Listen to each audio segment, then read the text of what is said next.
Yo, yo, yo, it's your boy Slug in the building. You guys already know what the deal is, man. Alright, we're gonna talk about the battle system and what you should know and how to do all these stuff. So as you can see, we do have four attributes in the game. We got the yellow, the red, green, and blue. So there you go. So that's the only four attribute we got in the game. I'm also going to have a screenshot of the weakness and what they're strong against and so on, as you could see from right there. So yeah, from looking from right there, right, seeing like red is good against green, blue against yellow, and yeah, and it looked like vice versa, yellow against red and yellow against blue. So that's pretty much how the system is worked inside when it comes to the attribute system. So you know what to bring in. It will tell you like in the beginning of the game. So when you go into a beginning of the battle or any type of battle, right? It will pretty much show you like what the enemy is weak against. So if I will go on to this stage right here, you guys will see that the enemy is gonna be, so the enemy is pretty much uh yellow, then they're weak against blue, and this is what they're not weak against. So that's pretty much one of them.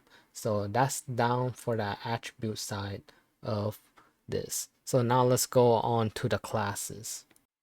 Alright, as you guys can see on the screen right here, if you want to find out what the classes are for the units, you go down here. As you can see, this is for the attribute, the rarity, and the classes or the roles. So let's not select all this. So the first one, you want to see who's your DPSer. These are attacker roles, and these are all going to be your attacker roles. And then you click from this one here. This is going to be the defense role, right? It's going to be a lot easier once we go into the global side, because this is in the Japanese version of the game.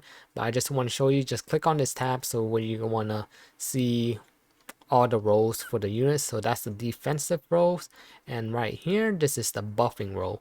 So it's pretty easy to navigate where you want to use your units. Let's say, because I'm gonna talk about this later on another on like in the same video, but it's a different category of the video. So that's pretty much where you find the roles. Now you can find your buffers here, then you click on this one. This is one pretty much your debuffers, and or like even your supporter. And also the last one down here is going to be your healer, which Shoko is definitely the only healer in the game. So there you go. When it comes to classes, that's pretty much the easiest way to navigate what they do and what you need in your team, especially when you're building a team. All right, we're here now. We're just gonna go to the attack methods of how you use these units, and it's easy to recognize what you're using before you even use them, or even when you see it in the future units coming up. So this is very easy to explain. As you guys can see, the first skill is going to be having a whole red border out here. So pretty much mean it's going to be attacking, right? So it's just going to do something that do damage, even though it's not like huge damage, but any type of damage. So when you see the red, it's pretty much just anything to do with damage. Of course, mostly it's going to be damage stuff too, right? So now next, when you do see the yellow, all right, the yellow border, meaning it's going to be a buff. It's either going to be a AoE buff depending on what the unit does. In this case, we got Inumaki. He's going to do a AoE buff to the allies. So when you see yellow, as you guys see right there, if it's yellow and it got this on the top, pretty much it mean yellow, and it's telling you this is yellow and giving you a damage reduction. It's showing the shield. So that's the easy ways to recognize what you're using before you're using it. And of course, finally and last, you're going to see the blue borders. So pretty much the blue borders is pretty much like debuffing, stunning, and all that good stuff. So now you know blues is for debuffing or applying like an attribute like a stun, or even it doesn't even have to be a stun. It could just be debuffing the enemy defense and all that stuff. And of course, like I mentioned again, orange is for buffing. and red is for any type sort of attack. So as we will look on to the next person, Nanami is synergized on buffing, and this is attacking and attacking, right? And you notice right here, this one's a very interesting one right here. It got is red, but it also have the yellow border right on the top. So what does that mean? That mean this is a offensive DPSing attack. So it's gonna be hitting for really good damage because this is Nanami ultimate. But what it does, after, while you're applying damage, you actually increase your buffing your units with this. So yes, so when you do see that, there's gonna be different situation like those, like this one. It's an attacking skill, so this does damage, and it's also debuffing the enemy defense. So there you guys have it. Pretty easy to understand. All right, now let's go to the next. All right, and here we go. We're going to do how you synergize team building and all that good stuff that you guys need to know. All right, as you can see, so when you're building a team, so this is just pretty much a kind of beginner guide for most people that need to understand, because you wouldn't want to put your DPSer or your yeah, you don't want your DPSer in the front, because of course some people just think I could just slap any unit anywhere and it's just gonna work just fine. Actually, you have to put these units in specific order for them to function really well. Of course, you gotta align sign with the memories too. So I bring here Inumaki, or you could even like either way, right? Inumaki and Yaga are definitely like buffers, and you know, and debuffers, right? So you always want them in the front regardless where you place them. So it's either way you want to do it like this. They're on the first or second slot, so this do matter.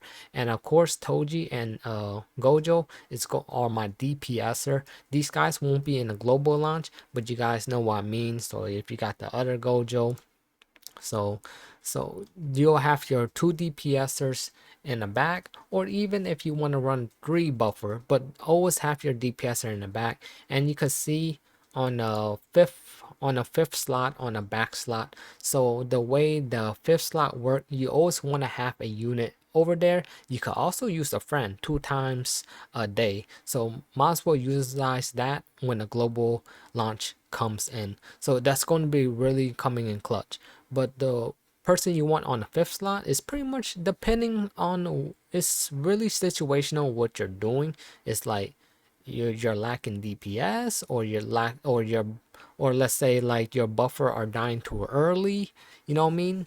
Because mostly your DPS is gonna be your highest unit. So let's say if your buffer are dying too early, you're like, damn, my Inumaki keep on dying on the first turn, then maybe you want to put a buffer on your fifth slot, because whoever dies first, right? So it doesn't matter who dies, this person will take in their place. So let's say your buffer keep on dying on the first turn and you're getting very frustrated, then put a buffer like Momo in a back slot. So if Inumaki dies on the first or second turn and you're getting frustrated about it, then put another buffer in the back row so you could keep on buffing so you could get your DPS.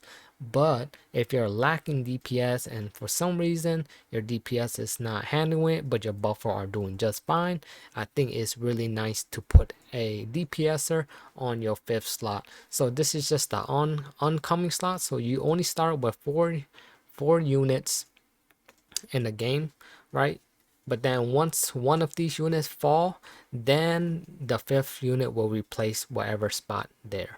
And at that point, that's how it works. And one thing you guys got to keep in mind too, you can't use the same units in the team. So let's say if I want to use 2 Gojo, right?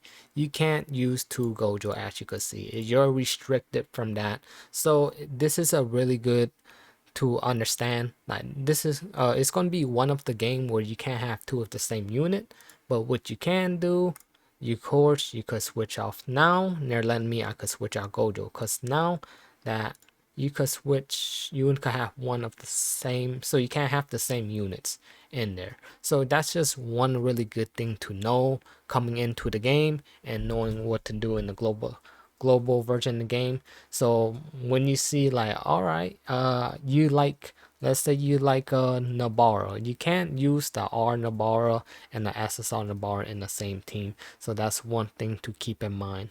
But I'm pretty sure I got everything.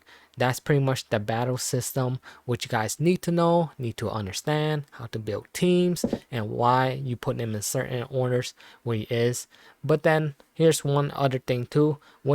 So even putting a buffer in the front, sometimes it doesn't really matter, but it do matter when you go when it gets to the advanced level. But early on it probably doesn't matter, because when you use a buffing skill, right, the buffing skill always activate first before an attack skill. So let's say even if I had like Inumaki right here and Gojo in the front, right? So let's say for this scenario, I'm going to use this on the first turn, right? The buffing skill always apply first. So if even Inimaki's on in the back, it doesn't mean he's the last person to attack. It's pretty much what you're synergizing for your ability. So if I'm using this buffing skill will activate first before any attack skill. But since Yaga is in front of Inumaki, so let's say I'm using Yaga buff skill, right? You see the order placement? So if I'm using 2 buff skill, Yaga will activate first, Inumaki, then your attack skill will be activating. So that's how the order goes. But normally you would want to synergize just like this, because it's just really better, because when you have cursed energy, everybody got their own curse energy gauges, and once they run out of curse energy, then you're gonna be start using their skill 1, because it costs 0 curse energy, and you wouldn't want, you know, Inumaki over there hitting in the back row like the last attacker, like he's your last hope. But there you guys have it. I hope that helped you guys. I will have more guide videos for you guys, so stay tuned for that. You guys already know what the deal is. It's your boy Slugger, and we out of here. One.